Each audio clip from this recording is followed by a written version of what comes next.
sejam bem-vindos a mais um interview aqui da TV Flórida. Eu sou o Otávio e hoje nós vamos conversar um pouquinho com o pastor Nelis Lima, da Agape Church aqui ali é Pompano Beach, né, pastor?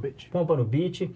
Ele já além de pastor, ele é escritor, dono de escola, tem muitas atividades e ele vai realmente falar um pouquinho pra gente aqui do que ele faz, mas o motivo dele estar aqui hoje na TV é para falar do lançamento, né? Que ele está lançando o livro Judaísmo e Cristianismo, um estudo que mostra as diferenças, seria isso, né? Exato. Beleza. Mas além desse livro, ele tem outros. Vamos fazer o seguinte, vamos conversar um pouquinho com ele vai se apresentar e em seguida a gente começa a falar sobre o lançamento. Seja bem-vindo, pastor Nelis. Fique à vontade para se apresentar aí para os nossos telespectadores. Olá, muito obrigado pela oportunidade, Otávio.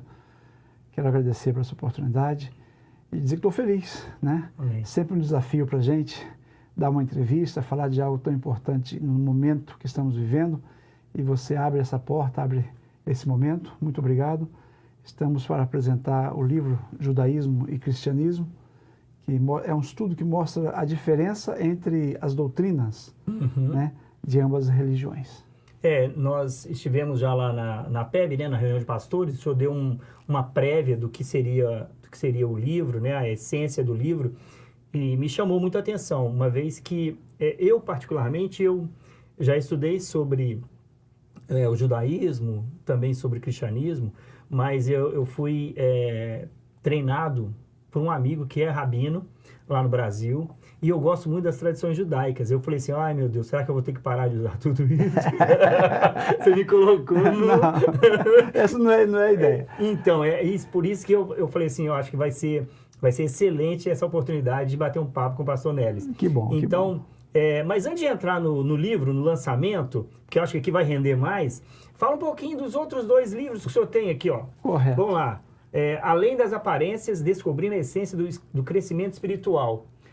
O que consiste esse livro? Esse livro ele é um estudo, basicamente falando, sobre crescimento espiritual, como o título fala, e eu baseio o crescimento espiritual em 4 pontos. Certo. Oração, leitura da Bíblia, companheirismo com quem você anda, né? Comunhão com Deus, comunhão com os amigos, e ele mostra, se você trilhar esse caminho, você vai conquistar sempre algo novo em sua vida. Então o crescimento espiritual, na verdade, é um projeto de vida. Não é um momento que você acorda, crescer espiritualmente.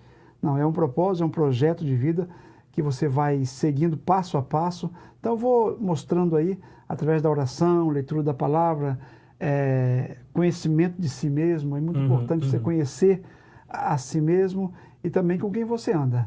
Né? Até o americano tem uma frase que me chama a atenção, que ele diz sempre assim, me diga com quem você anda e eu vou te falar onde você vai estar em 5 anos. Uau!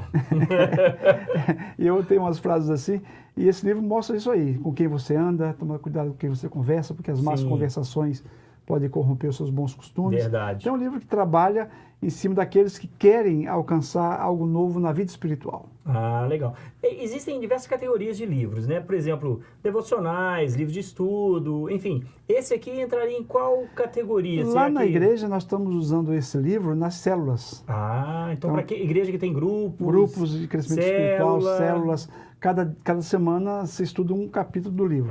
Ótimo. Então as células estão perguntar agora se ele é em capítulo, então você ele é em respondeu. capítulos, então as células dividem ele em capítulos e vão estudando cada semana Ele é um livro para esse propósito. Não adianta você ler ele todo, não tem como praticá-lo todo de uma só vez. Entendi. Tem que ir passo lendo a passo. e praticando passo a passo. É um livro então, muito nada melhor realmente do que ele ser parte de um estudo dentro de uma célula, por exemplo, durante um período, meses e acompanhando. Exatamente. Legal.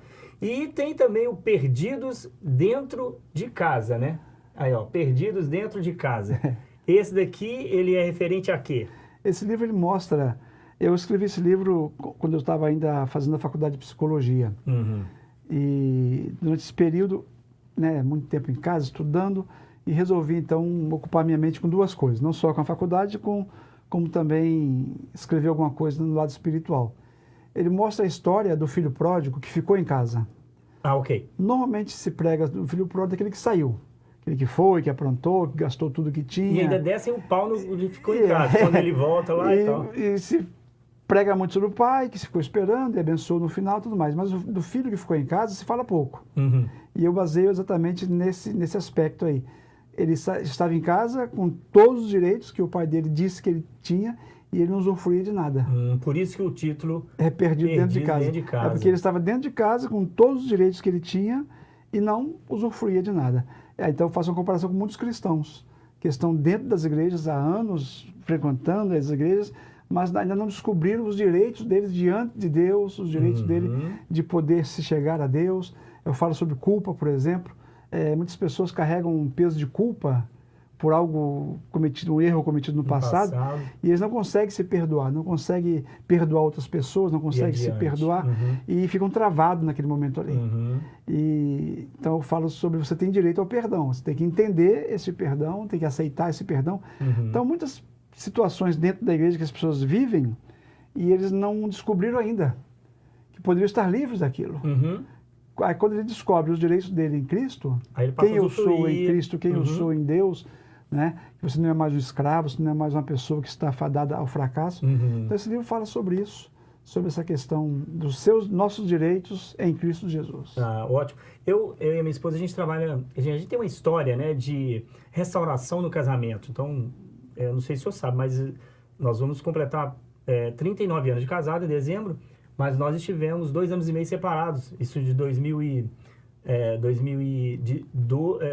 1998 a 2000. Então nós ficamos separados 2 anos e meio praticamente. Depois eu me converti, aí voltamos, casamos de novo, né? E então eu vejo assim sempre uma oportunidade para essa área também de família, né? Porque tem muito marido ou esposa que está perdido dentro de casa. Tem o melhor marido do mundo em casa ou a melhor esposa, mas eles estão perdidos. Isso poderia se encaixar perfeitamente também, pode. Né? Esse livro ajuda a abrir os seus olhos. Para você ver direitos que você tem no casamento, né? Com os filhos com os pais, a sua relação com Deus, sua relação com a igreja. Ele abre essa situação e mostra que nós temos que continuar caminhando. Eu tenho uma parte dele que eu falo sobre pessoas que estão assentadas à beira do caminho. E o tempo está passando, a vida está passando, e eles continuam sentados ali esperando, né? Que alguém venha e dê que Jesus alguma coisa, passe que ajude. E pergunta, o que você quer? Enquanto que, na verdade, você tem que levantar e caminhar junto com a vida, porque o tempo não para. É verdade. O tempo passa, parece que os dias hoje são mais rápidos que antigamente. Mas é bíblico, né? Porque passa e você vai se envolvendo com tantas coisas, né? Mas se você observar uma coisa, a velocidade das coisas que estão acontecendo é cada dia mais rápida. As informações, né, os fatos. Hoje acontece um fato lá na Europa, em 10 minutos todo mundo sabe. Exatamente. Antigamente, levava meses para chegar uma carta, você ter uma informação. Eles estão falando agora que todo mundo que tem um aparelho celular tem uma TV, um aparelho de TV na mão. Exatamente. Que a informação chega em tempo real. Pode ser um repórter, pode ser um artista, pode ser um ator, pode ser... Pode criar situações incríveis. Até mesmo verdadeiras como falsas. Né? Mas é importante... por exemplo, tem um detalhe nesse livro que fala lá nesse Perdido Dentro de Casa. Por exemplo, até do primeiro século, tempo de Cristo, até os anos 1800... são 18 séculos de história, a velocidade das viagens era marcada pelos cavalos. Ou você ia de cavalo ou de charrete. Então a velocidade da viagem daqui a Boston vai gastar quantos dias? Depende do cavalo, de quanto tempo esse cavalo vai levar viajando. A partir de 1800, com a invenção dos trens, das máquinas, dos motores, essa velocidade dessas viagens hoje estão incríveis. Com 1 hora você faz uma viagem que antigamente levava 30 dias, 3 meses. Verdade. Hoje você faz com 4 horas de avião. Então, essa velocidade está passando diante da gente. E se você não acompanhar esse processo, você fica para trás. Fica para trás, é verdade. Entendeu? Tem que tá sempre esse livro atualizando, fala sobre isso, você se atualizar, você sair da posição de estar sentado à beira da estrada e entrar no caminho. Legal, muito bom. Antes de entrar no livro, o senhor falou também... O senhor é psicólogo também, então? Formei em psicólogo pela Faculdade Florida Atlantic University, aqui em Boca Raton. Ok. No ano 2020. 2020. E como é que é, pastor? Ser psicólogo e pastor? Eu estou te perguntando por quê. Porque lá no Brasil, eu estudei psicologia, na PUC. Não me formei. Depois eu fiz direito, não me formei. Aí eu fiz teologia. E dentro da teologia eu vi a psicologia e o direito. Então eu acredito que eu me encontrei na teologia. Agora, eu não sou um pastor que está à frente de um rebanho como o senhor tem aí a igreja e tal. Como é que é ser pastor e psicólogo? Eu dei sorte de fazer psicologia já bem maduro, né? Com quase 60 anos. Então me deu muita segurança. Mas, infelizmente, as faculdades, hoje, né, nos nossos dias, eles não visam nada espiritualmente falando. O senhor deve ter lutado muito com aquela matéria de filosofia. Todas as matérias. Na faculdade, por exemplo, se você fala sobre Deus, qualquer assunto que você fala sobre Deus, por exemplo, você não tem problema. Porque todo mundo aceita. Porque Deus Deus é tudo. Deus é amor, Deus é isso, Deus é aquilo. Aí temos uns budistas no meio da aula, Deus é a flor, Deus é o animal. Então Deus é um assunto muito vasto e não causa choque em cultura nenhuma. Verdade. Agora, quando você fala em Jesus Cristo... Aí é o divisor, né? Aí pronto, aí você entra em problema. Você falou de Jesus, eles ligam, parece que é algo automático. Eles ligam a pastor, a padre, a igreja... E pronto, e bloqueia. Aí chama você de atrasado, chama você de tudo quanto é nome, porque você está ligado a uma ideia de Jesus Cristo. Mas Deus não, Deus ele é aberto. Então, as crianças, por exemplo, eu na minha sala de aula, normalmente eu era sempre o mais velho. Então, os garotos de 18, 25 anos, a média das salas, você vê que eles não têm nenhuma cultura cristã. Aqui, né, principalmente. Aqui nas minhas classes, você vê crianças, né? Eu falo crianças porque são 18, 20 anos, 25 anos, que não tem nenhum berço, assim, onde cresceu ouvindo falar de Jesus, ou ler a Bíblia, ou cantar um cântico. Você tem uma ideia? Numa sala de aula, por exemplo, o professor mandou nós fazermos uma lista de prioridades. Quais são as suas prioridades? Um exercício na sala. Sabe qual foi a prioridade número 1 de quase 60 alunos? Você vai ficar em choque. Era manter a Netflix em dia. Uau, você está brincando. Manter a Netflix em dia. Porque é ali que eles se alimentam. É ali que eles curtem, é ali que eles vivem, é ali que eles aprendem. Nossa. É ali que eles aprendem a cultura, eles aprendem a maneira de ser, de agir, porque a Netflix, através desses filmes e seriados, o que eles gostam muito, é como se fosse educando eles. Então, manter a Netflix, era assim, de mais de 60% dos alunos manter a Netflix em dia.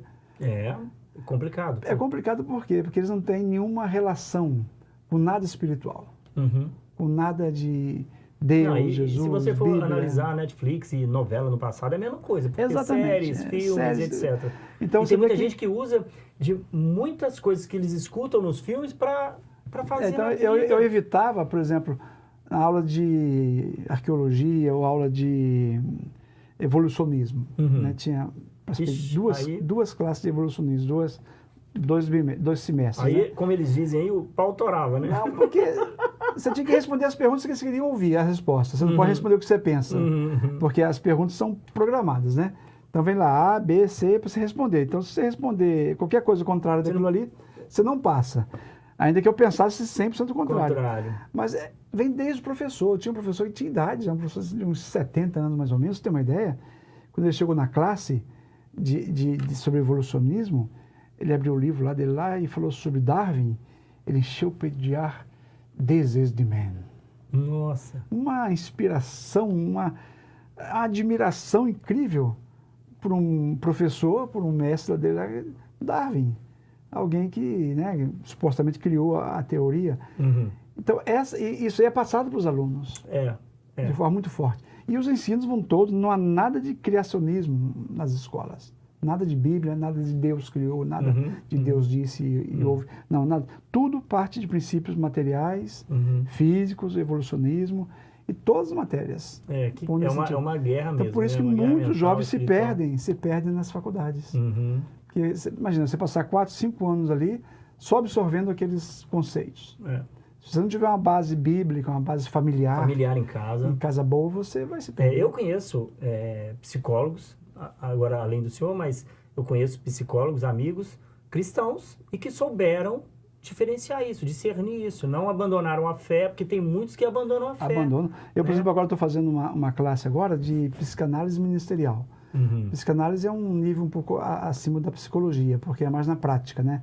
É você trabalhar com pessoas em todas as áreas. E esse curso de psicanálise ministerial, ele é baseado basicamente em Freud. Mas os professores são todos cristãos, então eles pegam as ideias de Freud, tiram as maluquices, né, que ele falou lá, e aplicam com a ajuda da palavra de Deus. Ah, legal. Então tem muitas questões que você pode aplicar à Bíblia. Essa classe é dada onde? Essa classe é online, pela FLMU, pela Florida University, que faz esse programa, que é o oferecido... O senhor que está ministrando a Não, classe? eu estou cursando, na verdade. Ah, você está cursando. Nós estamos no segundo semestre dessa matéria de psicanálise ministerial. Interessante. Mas depois eu posso deixar com você o link, alguma coisa dessa matéria para as pessoas que estejam interessadas em aprender. Tanto aqueles que têm base de psicologia, como aqueles que não têm.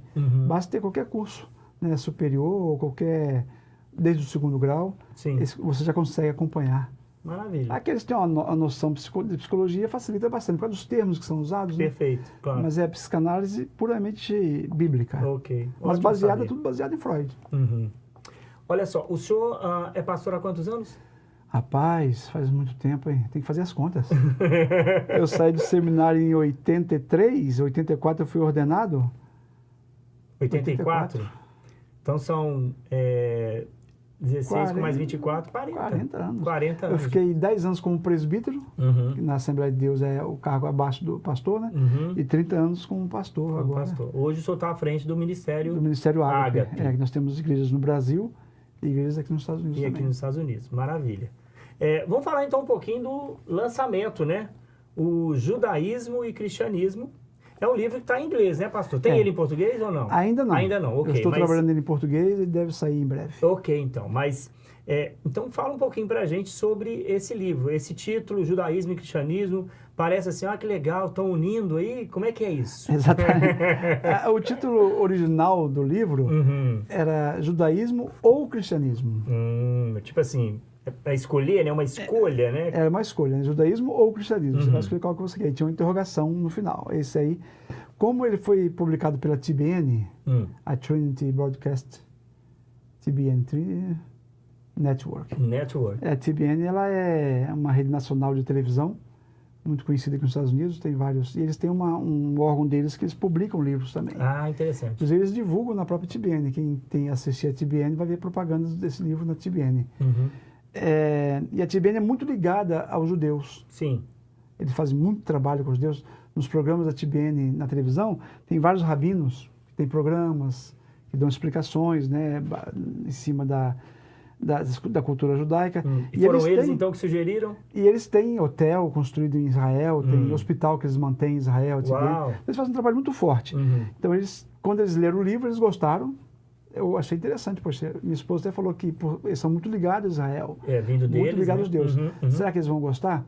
Mas a primeira correspondência que eu tive com eles, eu mandei o e-mail do livro, eles mandaram a resposta, gostaram muito, acharam muito bom os termos do livro, só que sugeriram depois, foram 6 meses de trabalho, durante a publicação, as reedições do livro, eles sugeriram a mudança do nome, em vez de ser judaísmo ou cristianismo, vamos botar judaísmo e cristianismo. Porque tira a ideia do choque. Da divisão. Isso. Então dá uma ideia de que está caminhando como que junto. Mas a ideia do livro, a essência vai mostrar exatamente que nós caminhamos por caminhos diferentes. O judaísmo tem doutrinas, princípios próprios, tem liturgia própria, e o cristianismo tem doutrinas e liturgia própria. Por exemplo, eu falo sobre o cristianismo como religião. Muitas pessoas nos nossos dias não gostam, né, de aplicar ao cristianismo o termo religião. Sim. Porque não é religião, é um relacionamento com Deus, é uma vida. E criam uma série de termos para excluir. Mas a gente sabe que uma religião, por exemplo, para ser caracterizada e conhecida como uma religião, ela tem que ter 3 pontos fundamentais, que é antiguidade, liturgia própria e doutrinas próprias. Uma religião não pode copiar a doutrina de outra religião, porque aí passa a ser um braço daquela outra religião. Sim. Tem que ter antiguidade, liturgia própria e doutrinas próprias. E essas 3 características a gente vê no cristianismo. Como também vemos no judaísmo. Antiguidade, desde 1500 a.C., 3.500 anos. Cristianismo com 2.000 anos de história. Temos antiguidade, temos liturgia própria, né, que são os meios deles se relacionarem com Deus, e tem as doutrinas próprias. E é exatamente nesses pontos de liturgia e doutrinário que há divergências muito claras. E que mostram que o cristianismo não dá para andar junto com o judaísmo. Estou falando de judaísmo como religião, não como pessoas dos judeus. Não, O livro não levanta nada contra os judeus, contra Israel, contra as pessoas. É contra o sistema doutrinário de cada um deles. Sim. Esse judaísmo aqui que o senhor fala no livro é o ortodoxo? Eu explico. O judaísmo, a diferença do messiânico. O judaísmo existe várias linhas dentro dele. Sim. Tem o ortodoxo, tem o tradicional, tem o ultra-ortodoxo. Isso. E como tem o moderno e o mais ultramoderno hoje em dia, que come até porco. Tem um judeu que é ultramoderno que não está nem para as leis. É mesmo? Não está nem. Eu conheci um judeu, eu trabalhei com ele uma época que ele... Eu sabia que ele era judeu, né? Ele andava sempre com os símbolos judaicos. Uhum. E conversando com ele, conheci a família judaica dele, tinha pais que moravam em Israel. Eu falei sobre Deus uma vez com ele, mas você não pode assim, porque Deus... Rapaz, meu Deus está aqui. Aí bateu a mão no bolso, tirou um monte de dinheiro assim, ó, isso aqui é o meu Deus. Judeu, esse aqui é o meu Deus. Mas aí eu, para incrementar um pouco a conversa, aí eu marquei um encontro com ele no sábado seguinte. Eu falei, então sábado a gente se encontra para acertar isso aqui? Não, sábado a gente não trabalha, sábado é sagrado. Você observa que eles querem servir a Deus através do sábado, através de uma liturgia, guardando, mas Deus mesmo para ele é o dinheiro. É outra coisa. É outra coisa. Então, esse judeu já é o judeu ultra moderno. O senhor fala sobre o messiânico aqui também? Também falo um pouco sobre o messiânico, falo sobre algumas linhas do messiânico, que tem várias linhas messiânicas também. Né? Dentro dos messiânicos há uma divergência muito grande entre eles em saber o que é para ser usado, o que não é para ser usado. Tem uma linha messiânica, por exemplo, que não crê no Espírito Santo. Eles creem em Jesus, creem que você tem que guardar o sábado, creem que você tem que guardar as leis, mas no tocante ao Espírito Santo tem um defensor deles, que eu esqueci o nome dele agora, ele fala até que a doutrina do Espírito Santo é uma doutrina de demônio. Uau! Foi criado pela igreja no 3º século, tal, e ele não admite a pessoa do Espírito Santo. Então ele não admite trindade. Na ideia só existe Deus e Jesus. Jesus é o Filho de Deus, Deus é o Pai de Jesus. Acabou. Então, e Jesus, aqui na Terra, ele era autorizado por Deus para fazer os milagres que ele fez, mas Espírito Santo. Então, dentro do messiânico, há umas dificuldades, há uns problemas. Entendi. Eu estava ouvindo, porque o caso do livro foi obrigado a ouvi-los, né? E seguir muitos messiânicos. Sim. Tem um deles que fala assim, muito claro, para nós o caminho para a salvação é a Torá. A Torá é as leis. O caminho é a Torá. Para o evangélico, quem é o caminho? Jesus. Então, aí eu te pergunto, a gente pode caminhar junto? Pensando dessa forma?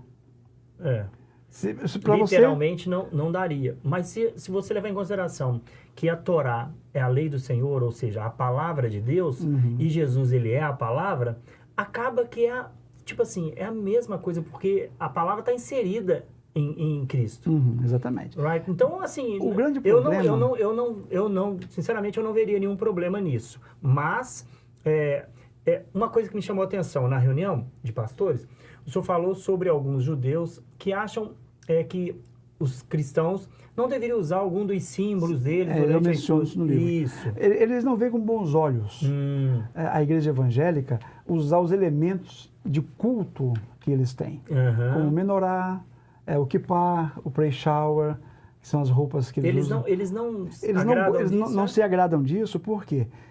Como é que você, uma outra religião, está entrando em nossa religião, usando os nossos elementos no seu culto, cultuando a um Deus que nós não cremos. Porque eles não creem em Jesus. Nós cultuamos Jesus. Então eles se sentem ofendidos. É como se você pensa bem uma coisa, falar sobre símbolos rápido. Um brasão de família. Minha família é Buarque, né? Então tem um brasão lá dessa família, que eu não comprei ainda, não achei, mas tem um brasão que as famílias põem nas suas casas. Certo. Um símbolo da sua família. Aí a sua família, qual é a sua família? Souza. É uma das mais comuns. Aí você gosta aí você chega na minha casa, vê o brasão lá em casa, você gosta do brasão. Aí você compra aquele brasão e bota na sua casa. Não tem nada a ver. Vai fazer sentido? Não faz sentido. Vai até me ofender, porque você está usando um símbolo que não pertence a você.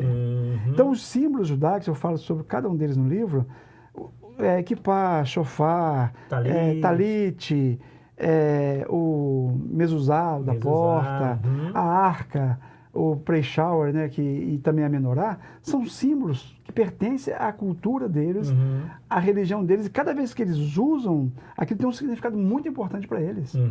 Tem um significado muito importante. O toque do shofar para eles é algo fundamental nas festas deles. O kippah é a proteção de Deus, já está debaixo, né? Uhum. O prechal é a sua ligação com Deus, com aquelas As cordinhas. com 613 nós, que são as 613 leis que eles seguem. Então, que eles vão repetindo e vão segurando, contando como se fosse um rosário, né? Aquelas cordinhas para lembrar as leis. Então, eles não veem com bons olhos a igreja evangélica usar os símbolos Fazer deles. uso desses símbolos. Entendeu? Então, esses símbolos para eles são sagrados. Uhum. Por que nós vamos usar? Imagina você uma outra cultura, por exemplo. Uma cultura de ciganos ou índios se convertem e tem lá os símbolos deles lá. Vão trazer esses símbolos para dentro da igreja? Para cultuar a Deus? Porque, na verdade, quando eu faço menção de símbolos e mensagens, estudos, por exemplo, mas quando você faz menção dos símbolos e colocando eles no lugar certo, fazendo a aplicação correta. A aplicação correta e deixando eles lá. Agora, se eu trago para cá, como eu já vi em várias situações, igrejas onde se toca o chofar para chamar o Espírito Santo. Não faz muito sentido. Eu confesso, pessoal, que eu tenho o chofar, eu tenho o talite, kippah, eu guardo, eu tenho a Torá na minha casa, eu tenho a menorá na minha casa, aquele símbolo de Josué e Caleb carregando os... Quando você vai a Israel, você já deve ter ido. Você traz tudo isso. Exatamente, lembrança, é um gift, é um presente. Esse é o fato. Quando você olha para esses elementos e você aplica a eles o real sentido, por exemplo, o shofar, o que significa para os judeus, significa chamar para a guerra, o início do ano novo, celebração deles que eles usam. Mas por que você vai usar isso dentro de um culto cristão para chamar o Espírito Santo? Então, isso aí para mim eu nunca tinha escutado isso. São essas aplicações que são feitas é que gera esse tumulto. Aí os judeus não... Porque eu já toquei chofar dentro da igreja. Lá no Brasil, não era para chamar o Espírito Santo, era para celebrar. Exatamente. Depende da função como você usa. Nossa. Porque o grande problema, eu falo sobre isso no livro, sobre esses símbolos, eu falo sobre cada um deles. Cada um deles tem um significado para o judeu. E cada um deles tem uma mensagem. Certo? Por exemplo, a menorá. A menorá, um termo bíblico lá, significa a luz, que ilumina o caminho, a mente, a vida deles. A arca é a presença de Deus para eles que se simbolizava. Hoje a menorá, nos nossos dias modernos, hoje, no caso que é judeu, você vai ver a menorá nos judeus, que eles acendem as 7 velas no Hanukkah, naquela festa no mês de dezembro, né, que acendia das velas. Tem uns que são 9 velas, tem uns que são 7, não entendo por que essa diferença, mas eles acendem aquela vela para se lembrar do instante que eles foram libertos daquela guerra lá no tempo dos Macabeus, quando eles não tinham azeite para manter as velas. Ficou acesa. E a vela ficou acesa por um tempo e eles venceram a guerra e eles aplicam aquilo ali. Então hoje eles acendem aquela vela para quê? Para lembrar esse milagre que aconteceu. Então tem um significado, não tem? Ok, claro. Agora, qual o significado para mim na igreja acender a menorá na igreja? Não, sim, eu compreendo. Então veja bem, todo símbolo traz consigo uma mensagem. Todo símbolo traz consigo uma mensagem. Qual é o símbolo fundamental da igreja cristã? A cruz? A cruz. Alguns usam o peixinho também, né? Sim. O peixinho é que eles dizem que nos tempos da perseguição, era um sinalzinho, você chegava, você riscava no chão um risco, o outro que fazia outro. É a história que a gente ouve, né? A gente não pode comprovar. Mas então o peixinho e a cruz é o símbolo do cristianismo. E nem toda igreja evangélica tem cruz, concorda? Mas o peixinho sempre tem, né? Mas se você vai em qualquer liturgia cristã, sempre vai se falar da cruz, vai se pregar da cruz, vai se ensinar sobre a cruz. Então a cruz é o nosso símbolo. Né? No livro está até... Tem a cruz aí. Tem, por quê? E tem a estrela de Davi. Tem a estrela porque é o judaísmo e o cristianismo. Então quando você olha essa estrela, por exemplo, você lembra de quê? Estrela de Davi. Israel, isso, judaísmo. Isso. Quando você olha para a cruz, você lembra de quê? Cristão. Igreja evangélica, igreja católica, igreja que...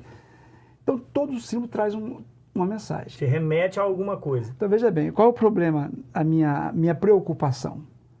Se o símbolo traz uma mensagem, por que eu vou usar um símbolo que traz uma mensagem de uma doutrina geral que são contra as minhas doutrinas? Já que o senhor falou antes sobre a religião, né? Que a religião tem a antiguidade, liturgia e doutrina. Então as doutrinas, por exemplo, 2 ou 3 doutrinas básicas, por exemplo. Deus, para o judaísmo, só há um Deus. Sim. É um Deus e acabou o assunto. Para o cristianismo, Deus é uma trindade. São 3 pessoas aí, né? Não são 3 deuses, é um só Deus, mas que se revela em 3 pessoas, Pai, Filho e Espírito Santo. Isso. Durante todo o Novo Testamento, você vai ver a presença do Pai, Filho e Espírito Santo. Na bênção apostólica, que a graça de Jesus, o amor de Deus e a unção do Espírito Santo. Isso. Então, todo o Novo Testamento, você vai ver no batismo de Jesus. Deus falou no céu, a pomba, o Espírito Santo, Jesus na terra. Isso. Então, essa trindade, ela é mostrada no Novo Testamento como uma realidade. Então, todo cristão que você vai, qualquer igreja que você for, ele vai crer. E eu tenho um amigo que fala, pastor, se uma igreja, se uma religião não crê na trindade, para mim é seita. Uau.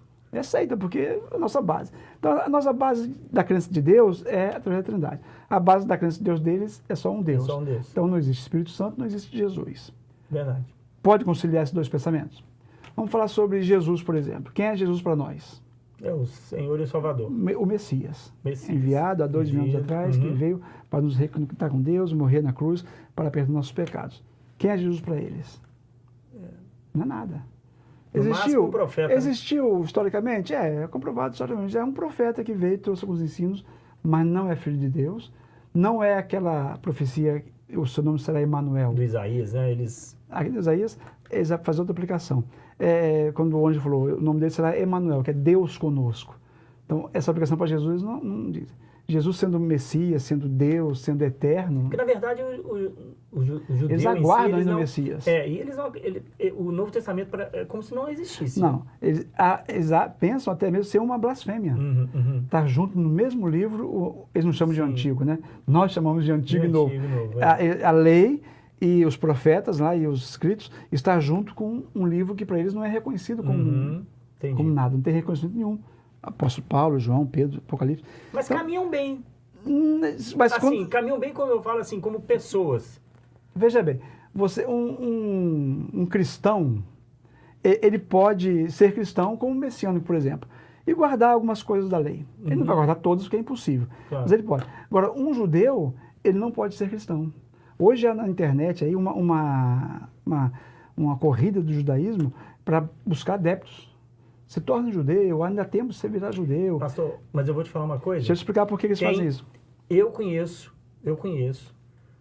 um que era filho de pastor, era pastor e hoje ele é judeu. Ele se converteu ao judaísmo. Exatamente. Mas qual é o primeiro passo que ele tem para se tornar um judeu autêntico? Sendo circuncidado, tem que se circuncidar.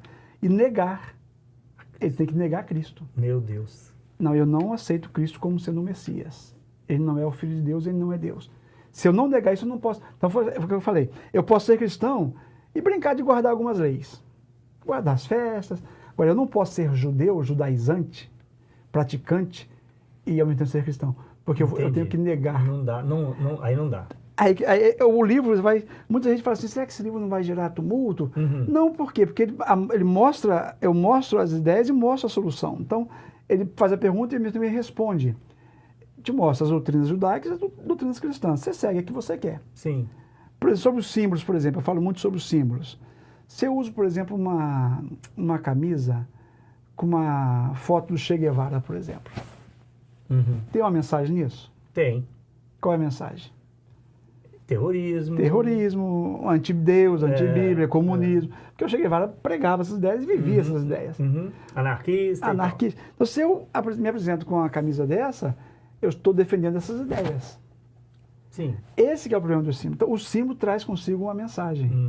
Ok. Então, eu como igreja evangélica, cristã, eu posso ter na minha casa como tem, você tem, mas está lá, mas não é ponto de adoração. Não, eu sou de uma igreja no Brasil, um dos pontos muito importantes que tem que se frisar, por que as igrejas gostam de usar esses elementos judaicos? No livro eu falo sobre um deles, que é sobre aquela ideia de voltar às raízes. A igreja tem que voltar às raízes, porque nós saímos de dentro do judaísmo. Eu mostro que isso não é verdade. Os discípulos eram judeus, Jesus era judeu, eu falo sobre Jesus sendo judeu. E a pergunta do meu não é, mas se Cristo guardou a lei, nós também temos que guardar. Né? Que todo mundo faz. Aí vai mais de hermenêutica, né? Não, ele guardou 100% todas as leis, nem o sábado ele quebrou. Porque quando ele curou no sábado, por exemplo, não tem nenhuma lei que proíbe curar no sábado. E eu estou longe de falar que ele quebrou alguma lei, de forma alguma. Estou falando que ele falou assim, eu vim para cumprir, e ele cumpriu a lei. Cumpre sempre. Se ele não cumpre as leis, ele não poderia ser profeta, ele não poderia ser Messias. Então ele cumpriu 100%. Então veja bem, quando você entende Jesus cumprindo as leis e tudo mais, as pessoas hoje, o que eles falam? Não, Cristo cumpriu a lei, eu tenho que cumprir também, eu tenho que voltar aos fundamentos. Só que eu falo no livro que muitas pessoas estão voltando além dos fundamentos, estão indo para o judaísmo. Estão guardando as festas, fazendo as festas. Você pode fazer as festas na sua igreja, por exemplo, a festa do Pentecostes. Você pode fazer a festa do Pentecostes, uma celebração para lembrar como é que era. Fazer lá a tenda, fazer tudo. Você pode fazer, não há problema. Mas sem vínculo espiritual. Não vou tocar o chofar para chamar o Espírito Santo. Você pode tocar o chofar como uma arte, como um instrumento bonito, como se for bem tocado. É difícil tocar aquilo por sinal, né? Mas com vínculo espiritual, você não pode colocar. Claro, não, concordo. Porque você vai ter problema. Porque aquilo tem uma outra mensagem, que não é a nossa mensagem. Aquilo chama para a guerra, chama para a festividade deles. Então, qualquer evento ou qualquer símbolo que eu uso hoje, eu tenho que estar muito claro na minha mente. Só que os judaizantes, por exemplo, os messiânicos, não, eles dizem que você tem que guardar o sábado, por exemplo. O sábado é para todas as nações, o sábado é para todo mundo, é para os dias de hoje.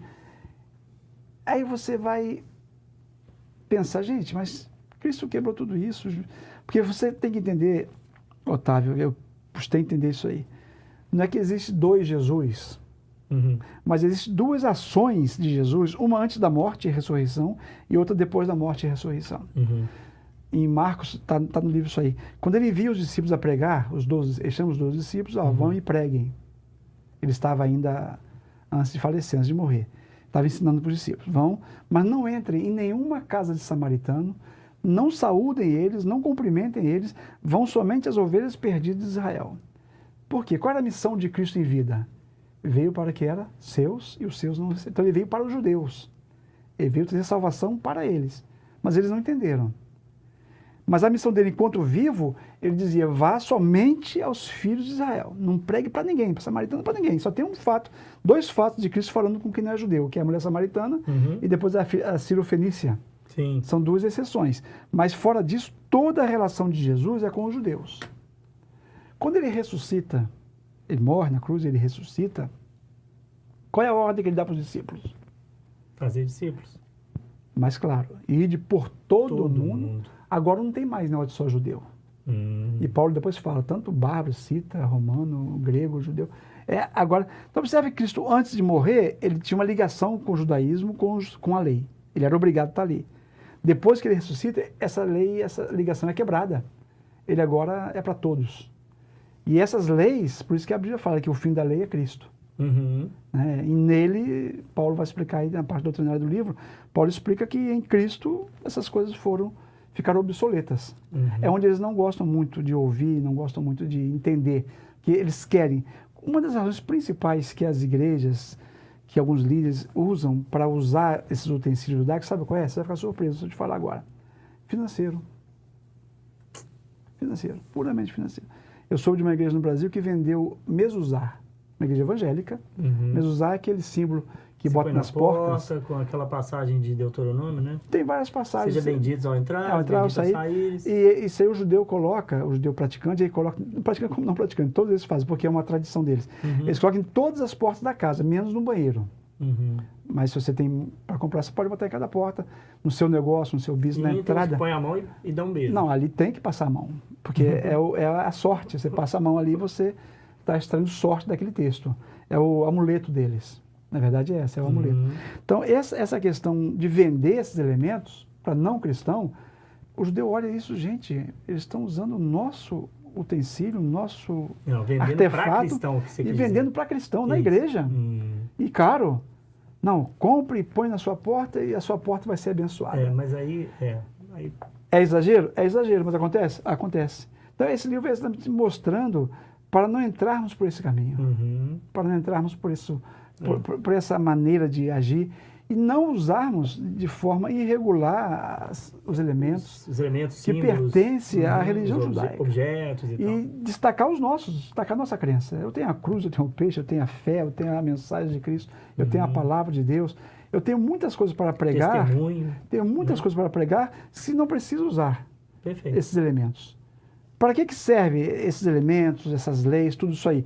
São sombras das coisas que iriam acontecer nos dias depois. Então é importante a gente entender a diferença, os elementos para eles, os símbolos para eles, os símbolos para a igreja. A igreja é uma igreja sobre uma nova doutrina, sobre uma nova aliança, sobre novos símbolos, nova maneira de viver, uma coisa simples. Comer carne de porco, para eles é sagrado. Tanto o messiânico, ele não participa de nada que tenha leite e carne junto. Aquele famoso misto quente nosso, por exemplo, eles não comem, porque está queijo com presunto. Então não pode. Para o cristão evangélico, esse tipo de lei não faz sentido. Se for uma questão sua de educação alimentar, se não quiser comer, problema, não tem problema. Agora, fazer isso com cunho espiritual, aí vamos ter problema. E um fato interessante, que está no livro aí sobre a genealogia de Jesus. Posso falar sobre um pouquinho? Fica, sobre à vontade. Cristo ele tem 2 genealogias no Novo Testamento. Uma em Mateus e uma em Lucas. Se você for um leitor atento, você vai observar que elas são diferentes. A partir de Davi. Até Abraão, uma vai até Abraão, outra vai até Adão. De Abraão até Davi, nas duas são idênticas. De Davi até Jesus, as duas são divergentes. São diferentes. Por que isso aí? Eu falo isso no livro. Existe uma maldição na linhagem de Davi. Para o rei Jeconias, lá no tempo de Jeremias, ele amaldiçoou, Deus amaldiçoou a genealogia de Davi. Falou, de ti não sairá mais rei algum, e rei nenhum de ti se sentará no trono de Davi. Então Jeconias foi amaldiçoado, e ele foi o último rei de Israel. De Judá, no caso. Depois dele não teve nenhum rei mais na lista lá, você não vai ver nenhum rei reinando, porque ele foi amaldiçoado. E nessa genealogia aparece lá no final lá o nascimento de Jesus. Uau! Então se você liga nessa genealogia Jesus a Jeconias, ele não pode ser rei. Nem eterno, nem rei de Israel, nem rei no milênio. Porque é uma maldição. E Deus, quando ele amaldiçoa, ele fala, amaldiçoado está. E aí, como é que fica? Exatamente.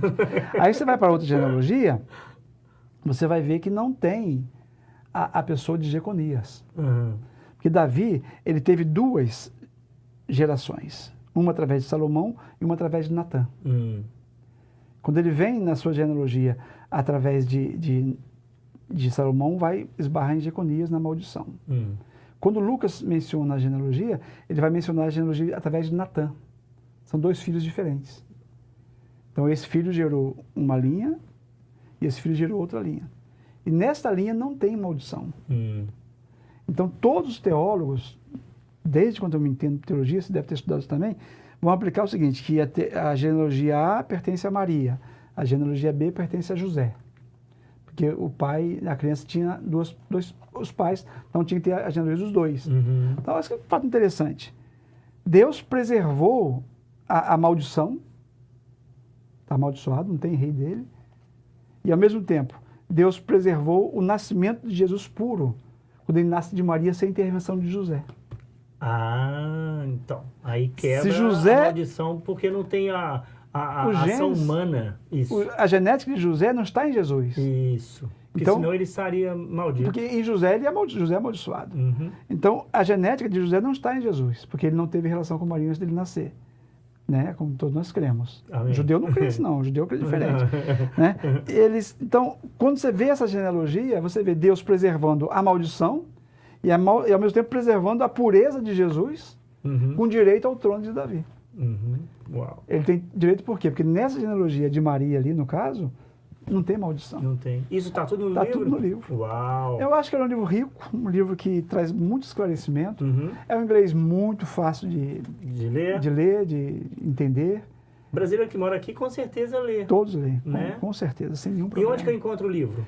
Esse livro hoje, ele ainda está somente online no Amazon. No Amazon. E comigo também, eu tenho pessoalmente alguns deles para vender também. Ok. Mas eu espero, em breve, ele vai estar na Noble Como se aquela livraria famosa. Esqueci aí. o nome dela. Barnes Noble. Isso. Vai estar, né? E outras livrarias também, que a TBN faz essa distribuição em todas as livrarias. Eu vou colocar na descrição desse vídeo o link do Amazon para você clicar lá e adquirir. No link da descrição desse vídeo vai ter o link lá do Amazon, acho que é mais fácil.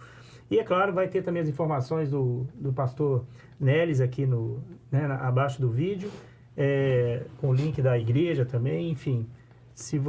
Eu quero te encorajar então a adquirir esse livro, e mesmo porque quanto mais conhecimento você tiver, menos chance de você ser enganado, menos probabilidade de você se passar para trás, né? Exatamente. Então...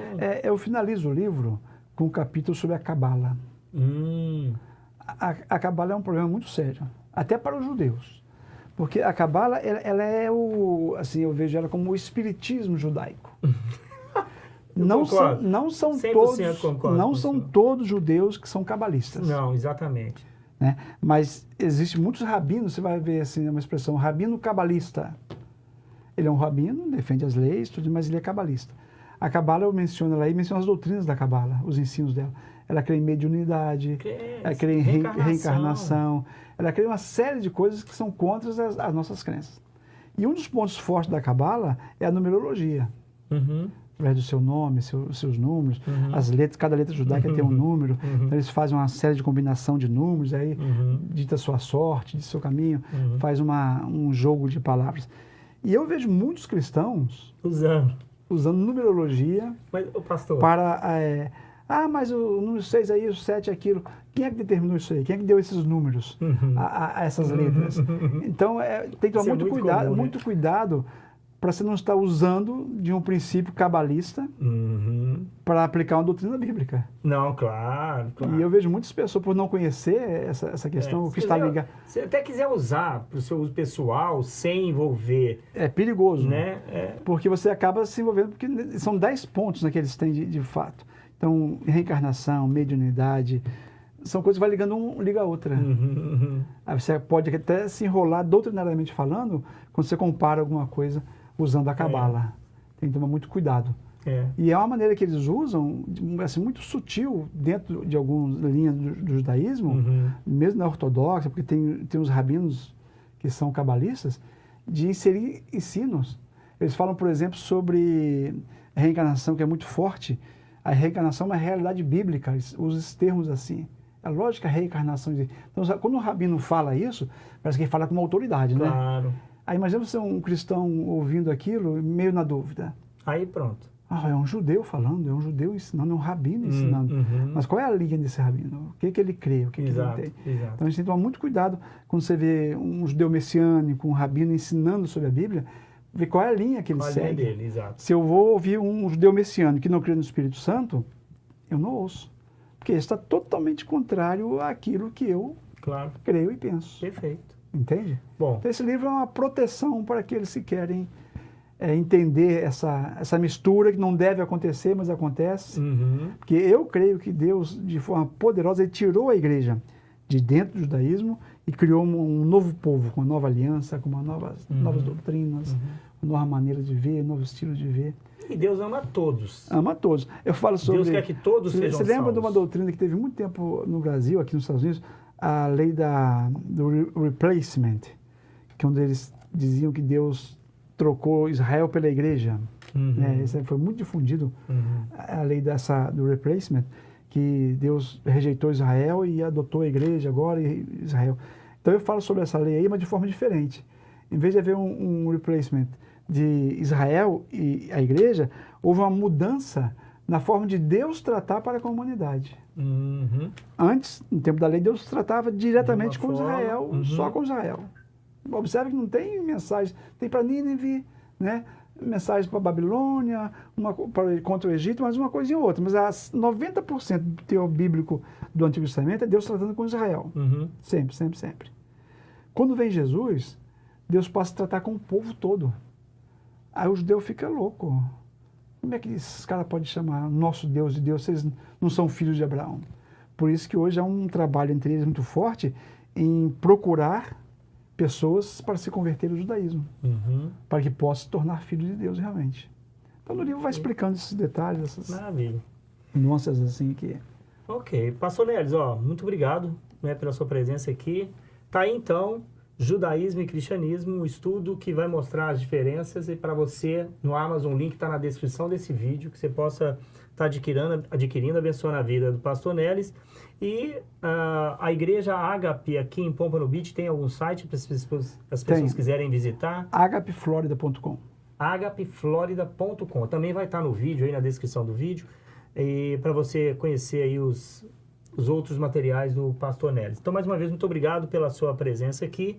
Deus te abençoe, sucesso nesse livro e que haja entendimento, né? Que não haja divisão de povos, raças e nem nações, mas que haja entendimento para que todos possam andar na sua devida jornada. Eu até gostaria de finalizar dizendo que não é a minha intenção em causar divisão entre judeus e cristãos. Uhum. O cristão tem que amar os judeus, orar por eles, orar pela paz de Jerusalém e orar pela conversão deles. Sim. Né? Paulo disse que todos têm que vir ao conhecimento do Senhor, que todos estão separados. Então é importante entender que não há nada contra o povo judeu ou contra Israel. Eu estou até com uma viagem marcada para Israel agora no ano que vem, já fui lá 2 vezes, gosto muito de lá. Não há nada contra o povo judeu, não há nada contra Israel. É um detalhe somente distinguindo as doutrinas de uma religião e as doutrinas de outra religião. Qual é as doutrinas que eu sigo? Quais as doutrinas que eu pratico? Quais as doutrinas que vão dirigir a minha vida? Isso. Essas do judaísmo ou do cristianismo? Eu escolhi o do cristianismo. Eu também. Obrigado por essa oportunidade. Ok, isso é um prazer recebê-lo, e quando tiver o próximo livro, por favor, retorne. Estamos ficando por aqui, espero que tenha sido uma bênção para você. Essas informações realmente foram informações úteis, né? Riquíssimas, e nós nos encontramos aqui no próximo interview. Até lá!